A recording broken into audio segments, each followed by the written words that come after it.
Advertencia, si tienes miedo a volar, por favor no veas este video. Experiencia de un piloto. Tripulación cabina, armar toboganes. Comenzamos. Landing checklist. Landing checklist. Cabin crew. Advice. Out of thrust. Off. Out of brake. Low. ICA memo. Landing no blue. Landing checklist completed. Gracias.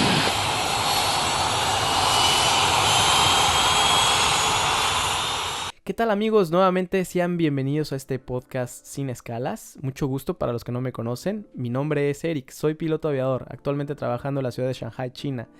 Y hoy te quiero contar una anécdota que me pasó. La recuerdo muy bien. Fue en octubre del 2016. Fue una mañana muy aterradora. Yo casi no pude dormir el día anterior porque sabía que tenía un sentimiento de que algo no estaba bien, que algo iba a pasar el siguiente día. Tenía un vuelo programado, México-Acapulco. Llegando al avión no había más que un solo reporte, y ese reporte decía que no servía el aire acondicionado. Era un día lluvioso, no me preocupaba tanto la temperatura, eran 15-16 grados. Sin embargo, lo que sí me preocupaba era que teníamos que hacer un arranque especial porque no traíamos aire acondicionado. Nada grave, cuando cerramos puertas hicimos el procedimiento, remolcamos, no había mayor inconveniente, pero de repente se empezó a desatar una lluvia abismal y había mucha ráfaga de viento. El avión se sentía que iba a haber mucha turbulencia. Empezamos a rodar, todo se veía absolutamente bien, excepto el radar. Nosotros en el avión tenemos un radar donde podemos detectar dónde hay humedad y dónde no, y por ahí es saber qué zonas son las riesgosas y qué no. Al momento de nosotros alinearnos de la pista, vimos el radar, el primer oficial y yo, y la verdad es que no se veía tan mal. Fue ahí que decidimos hacer el despegue. Al momento de despegar y subir el tren de aterrizaje empezó a haber una turbulencia increíble. Era una sensación pues bastante peculiar. Hay veces que las tormentas generan mucha intensidad en el viento, y esa vez pudimos alcanzar velocidades de 100-120 km por hora del puro viento.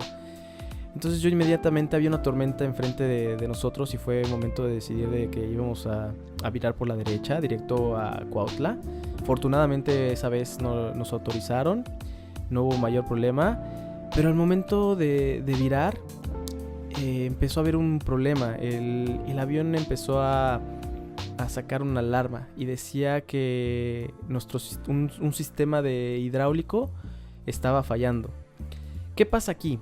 El avión en el que vuelo hay 3 sistemas hidráulicos. Los sistemas hidráulicos tienen varias funciones. La función más importante es que estos hidráulicos mueven las superficies de control. Nosotros, para decirle al avión queremos virar hacia la derecha, hacia la izquierda, hacia arriba o hacia abajo, el hidráulico nos va a ayudar a mover esas superficies de control. Entonces no había ningún problema. El avión se puede volar con 2 sistemas hidráulicos sin ningún problema, pero yo me acordaba perfectamente que se nos fue el hidráulico verde, así es como se llama, y me acordaba muy bien que si llegábamos a aterrizar en Acapulco, muy probablemente no podíamos regresar a México, al menos de que hubiera un mecánico que pudiera arreglarlo. Entonces el procedimiento en ese entonces era hablar con la compañía y decirles qué es lo que estaba pasando con este hidráulico. Afortunadamente mi primer oficial es ahora ya un excelente capitán. Él le pedí por favor que tomara los controles y las comunicaciones, y yo me contactara con despacho, que eran la oficina de mi antigua empresa. Y ahí fue que les pregunté, tenemos este problema, ¿qué es lo que ustedes sugieren? En Acapulco nosotros no podríamos regresar a México. Y me dijeron, no, pues definitivamente te vas a tener que regresar a México.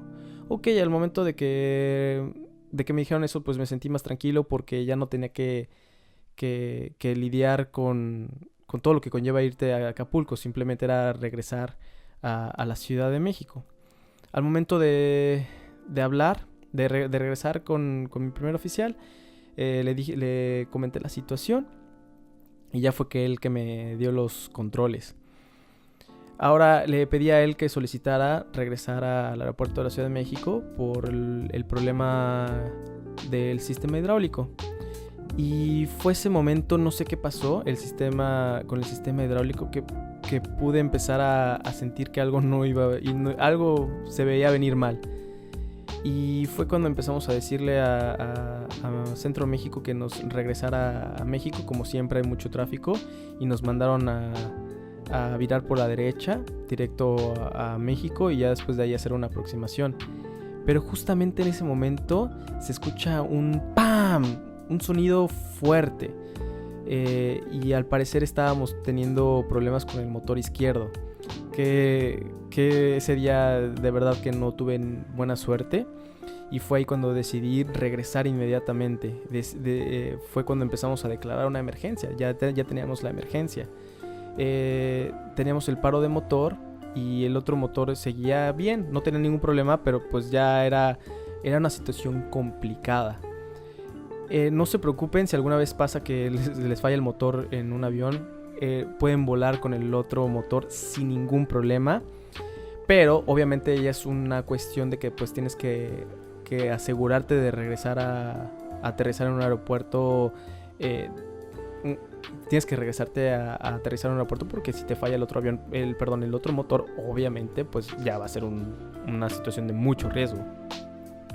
Y al momento de regresar, Dios mío, vi todo el radar, y en el radar se veía muy pocos espacios. Traté de ver si podía aterrizar en otro lado, pero la verdad es que en ese momento estaba muy conflictivo todo. Toluca, me acuerdo que ese día había pronosticado neblina. Entonces, y el aeropuerto que tenemos de alterno era Zihuatanejo. Entonces no había opción de irnos por ese lado, y más con un solo motor. Entonces fue ahí que decidí regresar a la Ciudad de México, con sus fuertes vientos, con un nudo en la garganta.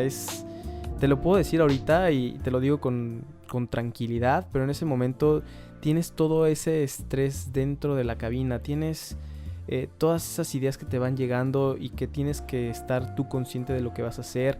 Le tuve que hablar a la sobrecargo. La sobrecargo no me entendía bien qué estaba pasando. Yo le dije que se preparara para aterrizar porque nos había fallado un motor. Se empezó a sentir nervioso. Le dije que no pasaba nada más que simplemente preparar la cabina, y que yo me ponía en contacto con los pasajeros. Di el anuncio a los pasajeros. Al momento de agarrar el micrófono, le llamamos PA. Al momento de agarrar el PA y hacer la llamada, pues es algo interesante. Es un sentimiento que tienes tú que enseñar, que todo está bajo control. Con tu voz tienen que saber que están seguros, porque obviamente no quieres unos pasajeros, no quieres escuchar, tú como pasajero no quieres escuchar un piloto que esté temblando y que la voz la tenga así como pues hay un pequeño problema. Pues obviamente tú también te vas a sentir muy estresado. Entonces es una parte interesante como piloto. Tienes tú que estar seguro de ti mismo, seguro de lo que está pasando. Y todo esto, lo he dicho muchas veces, es de estar estudiando, de estar continuamente practicando. Todo eso se acumula y lo ves reflejado cuando pasa alguna situación de emergencia. Les dije los anuncios, que íbamos a aterrizar de regreso a la Ciudad de México, que por favor no se levantaran de su asiento. Y bueno, al momento de terminar eso, me estaban pronosticando otra vez lluvia con fuertes vientos para el regreso. Así fue como salimos, así íbamos a regresar. Entonces fue cuando empecé a preparar. Afortunadamente Centro México en ese momento se puso en contacto con México y no tuvimos ni un solo problema al momento de tomar esa decisión. Ellos hicieron todo para abrir los tráficos y nosotros poder aterrizar. Cuando un avión se declara en emergencia, ese es el protocolo, darle la prioridad máxima para poder asegurar su aterrizaje seguro. Al final de cuentas, los otros aviones no tienen emergencia y pueden darle esa prioridad al tráfico de emergencia. Y fue ahí que viramos a Santa Lucía. En ese entonces todavía existía el VOR, que es una radioayuda para los pilotos que me están escuchando. Y de ahí no quise demorar mucho el aterrizaje. Fue rápido, de alguna cierta manera no quería alentar ninguna cosa. Y fue ahí cuando iniciamos la aproximación. Cuando viramos, cuando empezamos a hacer la aproximación saliendo del aeropuerto de Santa Lucía, fue ¡pum! Que ahí se nos fue el sistema de navegación. Vaya, ese día que estuvo súper estresante. De alguna cierta manera jamás me había fallado, y fue cuando es entonces que me falló el sistema de navegación, y fue ahí cuando tuve que ver la carta y sacar el piloto que llevas dentro y empezar a volar el avión manual, porque no teníamos el sistema de navegación. No sé qué estaba pasando con el piloto automático y tuvimos que tomar el control sobre ello. Y pues ya veníamos en la aproximación, todo esto estresante, viramos a final, nos cambian con torre. En torre nos dijeron que ya tenían todas las asistencias disponibles. Y bueno, en ese momento fue cuando empecé a sentir un poco más tranquilo, pero no veíamos la pista. Era un momento de lluvia. Entonces, la capa empezó a bajarse. Tú como piloto en la aproximación final, si tienes un problema de estos y luego empiezas a ver que no estás viendo la pista, es algo bastante estresante, a pesar de que ahora ya venimos con un vuelo manual, un vuelo sin piloto automático. Hay un momento que nosotros obviamente ponemos en nuestra preparación de cabina para aterrizar. Nosotros tenemos que poner un mínimo. Le llamamos decisión de altitud. Si tú cruzas esta altitud y no ves la pista, es un momento que tienes que hacer una aproximación fallida. Esto se debe a la seguridad del vuelo, porque obviamente hay algunos aeropuertos donde el avión no puede aterrizar por sí solo por los sistemas que tiene el aeropuerto. Entonces tienes que tú asegurar la seguridad de los pasajeros y obviamente la seguridad de toda la tripulación. Entonces en decisión de altitud, si tú no ves la pista, te tienes que ir al aire inmediatamente, no puedes escatimar. Sin embargo, en situación de emergencia es un poco diferente.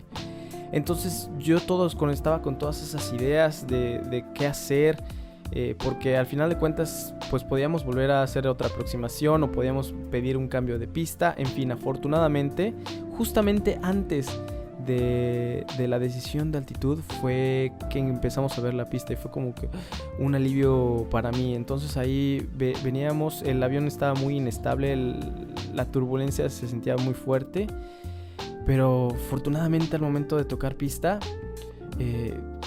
fue algo que sentí mucho alivio. Pero al momento yo de meter las reversas de los motores, ¡pum!, empezó a haber fuego en el motor número 1 y empezó el motor izquierdo y empezó a hacer la alarma de fuego. Entonces fue una situación más estresante porque ahora necesitábamos lidiar con el fuego. Entonces afortunadamente el primer oficial reportó luego el fuego y que íbamos a tener que mantenernos en la pista. Entonces ya traté de frenar lo más rápido posible. Cuando frené, puse el freno de estacionamiento, le dije a los sobrecargos que se prepararan, y ahí fue donde teníamos que lidiar. El primer oficial agarró su lista, empezó a hacerla, y esa lista lo que hacía era sacar los extintores del motor. Teníamos dos opciones en esta situación.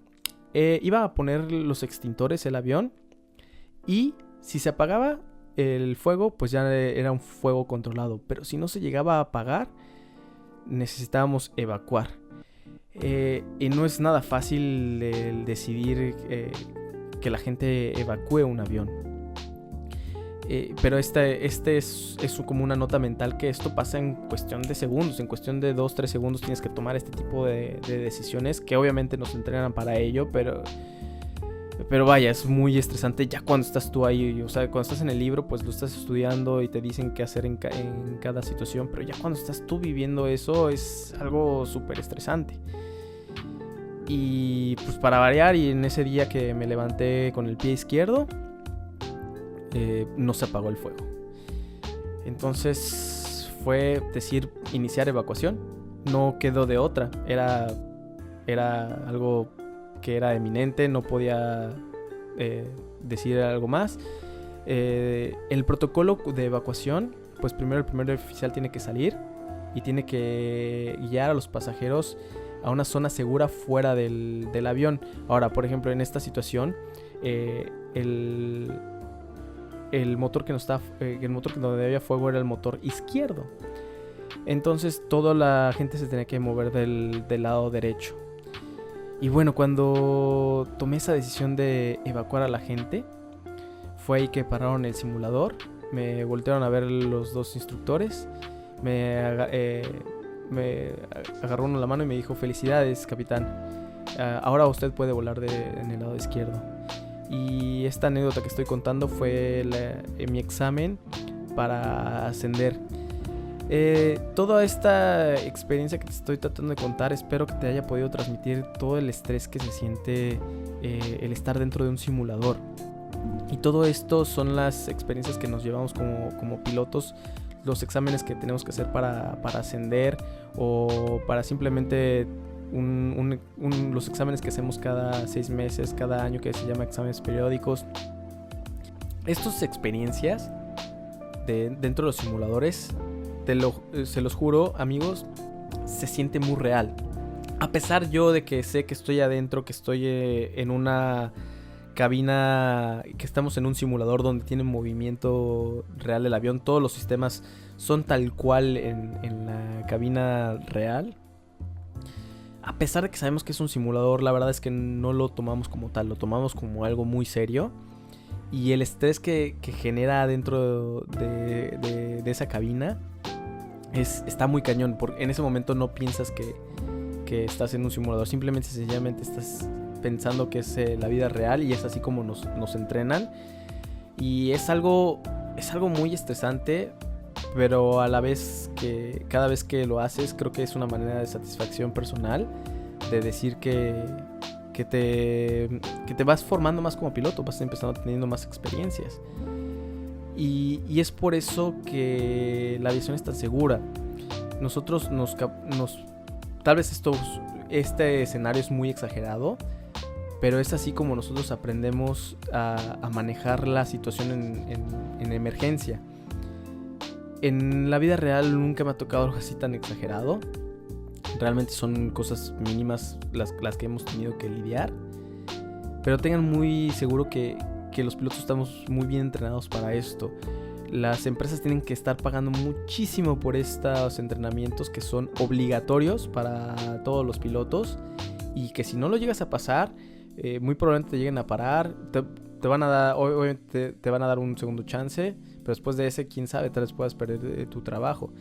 Y es lo estresante de ser piloto, y también la presión. Yo digo que es una presión buena el que tengas que seguir estando preparándote cada 6 meses para que en estas situaciones puedas tú resolverlas de una manera efectiva. Y el avión, hay muchas actualizaciones. Cada 6 meses cada mes va habiendo una actualización diferente en los sistemas. Va habiendo siempre diferencias en los manuales, va habiendo diferencias básicamente en todo. Tienes que estar continuamente estudiando. Y bueno, espero que te haya gustado esta experiencia que tuve. La verdad que la recuerdo con muchísimo cariño. Ha sido uno de los momentos más felices de mi vida cuando me dijeron que había probado. Y ha sido una de las experiencias más padres que he vivido en toda mi vida. Esa satisfacción de que te digan que ya ascendiste y que ya vas a poder portar la cuarta barra. Creo que ha sido una de las satisfacciones, sobre todo personales en la vida. Siempre, desde chiquito, siempre quise ser capitán. Creo que el 99.9% de los pilotos siempre soñamos con ser capitanes. Pero obviamente tienes que pasar un proceso antes de serlo. También es padrísimo disfrutarlo. Pero bueno, este examen creo que fue un gran ejemplo de cómo nos entrenan. Y bueno, con esto terminamos el capítulo de hoy. Espero que te haya gustado. Por favor, déjame tus comentarios. ¿Qué fue lo que sentiste? Que tal vez en tu punto de vista pude haber hecho algo diferente. Por favor, me da mucha curiosidad saber qué es lo que piensan de este video. Tripulación cabina, desarmar toboganes.